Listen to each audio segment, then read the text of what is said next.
Commission ಆರೋಪ ಮಾಡಿದ್ದವರೇ ಈಗ commission ನಲ್ಲಿ ಲಾಕ್ ಆಗಿದ್ದಾರೆ. ಸರ್ಕಾರಗಳ ವಿರುದ್ಧ ಕಮಿಷನ್ ಆರೋಪ ಮಾಡಿದ್ದಂತಹ ಗುತ್ತಿಗೆದಾರರು, ಆದರೆ ಗುತ್ತಿಗೆದಾರರ ಸಂಘದಲ್ಲೇ ಕಮಿಷನ್ ಕೇಳಿದ್ದ ಗೌರವಾಧ್ಯಕ್ಷರಿಗೆ ಶಾಕ್ ಇದು. 2.5% ಕಮಿಷನ್ ಕೇಳಿದ್ದ ಗುತ್ತಿಗೆದಾರ ಸಂಘದ ಗೌರವಾಧ್ಯಕ್ಷ ಜಗನ್ನಾಥ್, ಕಮಿಷನ್ ಕೇಳಿದ ಜಗನ್ನಾಥ್ ನೋಡಿ ಯಾವ ರೀತಿಯಾಗಿ ಬೇಲಿನೇ ಎದ್ದು ಹೊಲ ಮೇಯ್ತಾ ಇದೆ ಅಂತ ಹೇಳಿ ಇದೀಗ ಸಂಘದಿಂದ ಅವರನ್ನ ಉಚ್ಚಾಟನೆ ಮಾಡಲಾಗಿದೆ. ಗೌರವಾಧ್ಯಕ್ಷ ಸ್ಥಾನದಿಂದ ಜಗನ್ನಾಥರ ಉಚ್ಚಾಟನೆ ಆಗಿದೆ.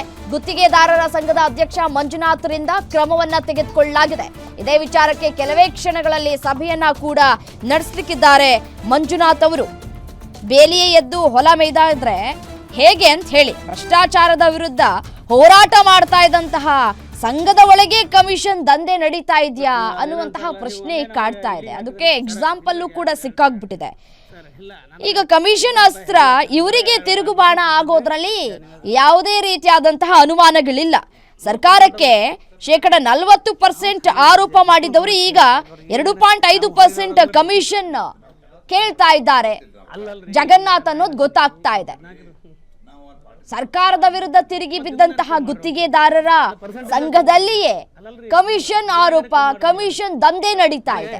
ಹೇಳೋರಿಲ್ಲ ಕೇಳೋರಿಲ್ಲ ಅನ್ನೋ ರೀತಿಯಾಗಿ ನಡ್ಕೊಳ್ತಾ ಇದ್ದಾರೆ ಗುತ್ತಿಗೆದಾರರು ಅನ್ನೋದು ಗೊತ್ತಾಗ್ತಾ ಇದೆ. ಇಲ್ಲಿ ಇದೀಗ ಇವರಿಗೆ ಮುಳುವಾಗೋಗ್ಬಿಟ್ಟಿದೆ. ನಮ್ಮಲ್ಲಿರ್ಲಪ್ಪ, ಫಸ್ಟ್ ನಿಮ್ಮಲ್ಲಿ ನೋಡ್ಕೊಳ್ಳಿ ಅನ್ನುವಂತಹ ಪ್ರಶ್ನೆ ಮಾಡುವಂತಹ ಅನಿವಾರ್ಯತೆಯನ್ನ ಸೃಷ್ಟಿ ಮಾಡ್ಕೊಂಡಿದ್ದಾರೆ ಗುತ್ತಿಗೆದಾರರ ಗೌರವಾಧ್ಯಕ್ಷ. ಸದ್ಯಕ್ಕೆ ಗೌರವಾಧ್ಯಕ್ಷ ಸ್ಥಾನದಿಂದ ಜಗನ್ನಾಥರನ್ನ ಉಚ್ಚಾಟನೆ ಮಾಡಲಾಗಿದೆ.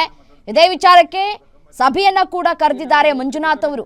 ಉಚ್ಚಾಟನೆ ಏನೋ ಆಯ್ತು, ಬಟ್ ಆದ್ರೆ ಒಳಗೆ ನಡೀತಾ ಇರುವಂತಹ ಈ ರೀತಿಯಾದಂತಹ ದಂಧೆ ಯಾವಾಗ ನಿಲ್ಲುತ್ತೆ ಅಂತ 2% ಕೊಡ್ತೀನಿ ರೀ.